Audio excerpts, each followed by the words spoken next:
మహబూబాబాద్ మాజీ MLA BRS నేత శంకర్ నాయక్ గారు మనతో ఉన్నారు. Sir welcome to way two news conclave. Sir ముందుగా మహబూబాబాద్ కాన్స్టిట్యున్సీకి సంబంధించి లాస్ట్ 10 yearsలో జరిగిన డెవలప్మెంట్స్ గురించి ఏం చెప్తారు? నేను 2014లో ఫస్ట్ ఎమ్మెల్యే అండి, తొలి తెలంగాణ రాష్ట్ర ఫస్ట్ ఎమ్మెల్యే. మన టీఆర్ఎస్ బీఆర్ఎస్ పార్టీ భారత రాష్ట్ర సమితి చేసిన డెవలప్మెంటు. నేను భాను శంకర్ నాయక్, నేను ఎన్ఐటి బీటెక్ ఆర్ఈసీ వరంగల్, అప్పుడు ఎంబీఏ కాకతీయ యూనివర్సిటీ. 18 సంవత్సరాలు జాబ్ చేసిన తర్వాత నేను రాజకీయాల్లో రావడం జరిగింది.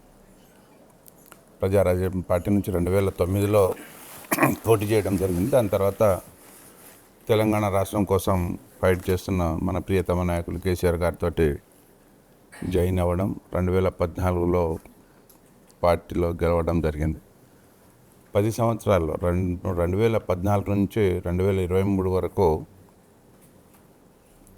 మా మానుకోట ఉండే ఫస్ట్ పేరు, కానీ మహబూబాబాద్ అని చెప్పేసి తర్వాత అయింది. మహబూబాబాద్ను చాలా అన్ని విధాల డెవలప్ చేసి చూపించడం జరిగింది. ఒక ఎడ్యుకేటెడ్గా మెడికల్ కాలేజ్ కావచ్చు, నర్సింగ్ కాలేజ్ కావచ్చు, జేఎన్టీయూ రెసిడెన్షియల్ ఇంజనీరింగ్ కాలేజ్, అలాగే రైతుల కోసం horticulture degree college, SC ST BC minority సమండ జాతుల కోసం రెసిడెన్షియల్ కాలేజ్ తీసుకురావడం జరిగింది.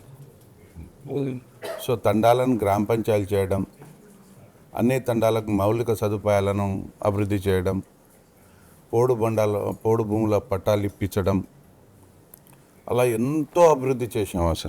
అసలు ఊహించని అభివృద్ధి. మీకు తెలుసు, తెలంగాణ 10 సంవత్సరాల్లో ఎక్కడున్న తెలంగాణ ఎక్కడికి వెళ్ళిందో మీరందరు చూస్తున్నారు. కేసీఆర్ గారి హయాంలో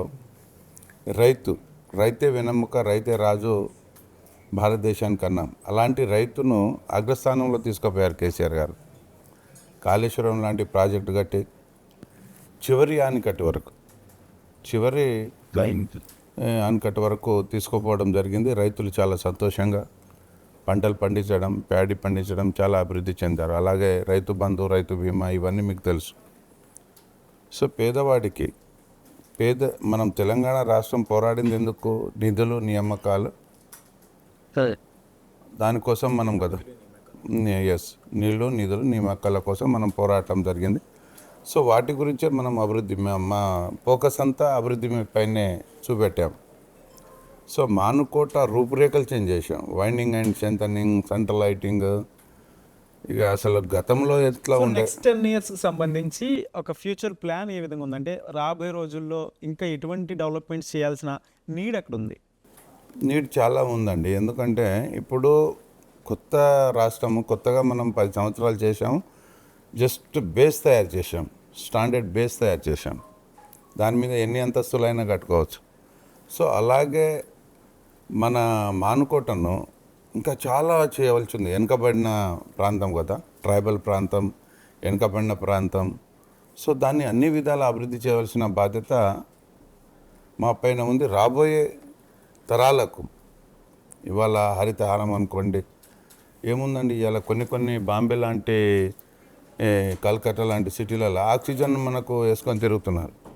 సో హరితహారం గురించి ఎవరు ఆలోచించలేదు. 33% అడవులు ఉండాలి, అలాంటిది అంతరించిపోయింది కదా. మళ్ళీ మన ప్రభుత్వం, తెలంగాణ ప్రభుత్వం వచ్చాకనే 10 సంవత్సరాల్లో మనం హరితహారాన్ని డెవలప్ చేసాం. సో మళ్ళీ అలాంటి ఎన్నో కార్యక్రమాలు చేయవలసి ఉంది. రాబోయే 10 సంవత్సరాలు చాలా ఊహించని విధంగా, ముఖ్యంగా కూడు గూడు నీడ అన్నట్టు ఆరోగ్యంపై దృష్టి పెట్టాలా, ఎడ్యుకేషన్పై దృష్టి పెట్టాలా, రైతులపై దృష్టి పెట్టాలా, ఇల్లు లేని పేదవారికి ఇల్లు కట్టించి ఇవ్వడం, దానిపైన దృష్టి పెట్టాలా. ఈ ప్లాస్టిక్ అనేది నాకు తెలిసి, అంటే నేను హంబుల్ ప్రైమ్ మినిస్టర్ గారికి, ఈ సీఎంలకు కూడా చాలాసార్లు చెప్పడం జరిగింది. ప్లాస్టిక్ అనేది మొత్తం సర్వనాశనం చేస్తుంది దేశాన్ని. అది బ్యాన్ చేయాలి ఫస్ట్. ప్లస్ ఈ సోషల్ మీడియా అనేది కూడా ఇష్టం వచ్చినట్టు బిహేవ్ చేస్తుంది. ఇప్పుడు వే2 న్యూస్ ఉన్నది, మనం బయటికి వెళ్ళకముందే మీ న్యూస్ వస్తుంది, చాలా ఫాస్ట్ ఉంది. సో నేను ఏ ఛానల్ అయినా కావచ్చు, ఇవాళ రేపు పుట్టగొడుగులాగా పుట్టుకొస్తున్నాయి. నా హంబుల్ రిక్వెస్ట్ ఏంటంటే నీతి నిజాయితీ ధర్మంతో ప్రజల సమస్య పైన ఏ సమస్య ఉన్నా నీతి నిజాయితీగా పోరాడాలనేది నా intention. Sir few words about way two news. Way two news చాలా బాగుంది. అసలు నేను ఇక్కడ నుంచి బయటికి వెళ్ళక ముందే మీ న్యూస్ వస్తుంది, చాలా ఫాస్ట్ ఉంది. బట్ నా హంబుల్ రిక్వెస్ట్ మీతో ఏంటంటే ఒకటేనండి, ఏ సమస్య ఉన్నా మనం దాన్ని ప్రూవ్ చేసే సత్తా ఉంటేనే దాని గురించి మాట్లాడాలి. అదర్వైజ్ దాని గురించి ఏదో గాలి వార్త ఇట్లా అలాంటివి మాట్లాడకూడదు. ఏ ఛానల్ అని కావచ్చు. వెయిట్ న్యూస్ ఎప్పుడు కూడా చాలా యాక్యురేట్గా ఉంది, ప్రజల పక్షాన ఉంది, నీట్గా ఉంది. ఏదైతే ఖచ్చితంగా వెయిట్ న్యూస్ ఎప్పుడు ఆ స్టాండర్డ్ ఫాలో అవుతుంది. స్టాండర్డ్ ఫాలో కావాలన్నదే మా కోరిక. సో అలా ఉంటారని చెప్పేసి ముందు ఇంకా మీరు ఎదగాలని చెప్పి నీతి నిజాయితీ ధర్మంతో ముందుకు సాగాలని చెప్పేసి ప్రజల సమస్యలపైన పోరాడాలని చెప్పేసి మాలాంటి నాయకులు ఎవరైనా నాయకులు ఏదైనా తప్పు చేస్తే అది తప్పకుండా దాన్ని అంత సత్తా ఉండాలి. Sure sir, sure. Thank you sir, thank you so much అండి. Thank you so much. Way two news కాంట్లే రాబోయే రోజుల్లో చాలా అద్భుతమైన రోజులు ఉంటాయి. Thank you sir. మళ్ళీ మనమే వస్తాం, బీఆర్ఎస్ పార్టీ వస్తుంది, కేసీఆర్ గారు వస్తారు, దాంట్లో సందేహమే లేదు. సో అప్పుడు ఇంకా చాలా హైదరాబాద్ కానీ అన్నీ అభివృద్ధి తెలంగాణ రాష్ట్రం అద్భుతంగా అభివృద్ధికి చెందుతాయి. Thank you sir, thank you so much coming to weight news. Thank you so much.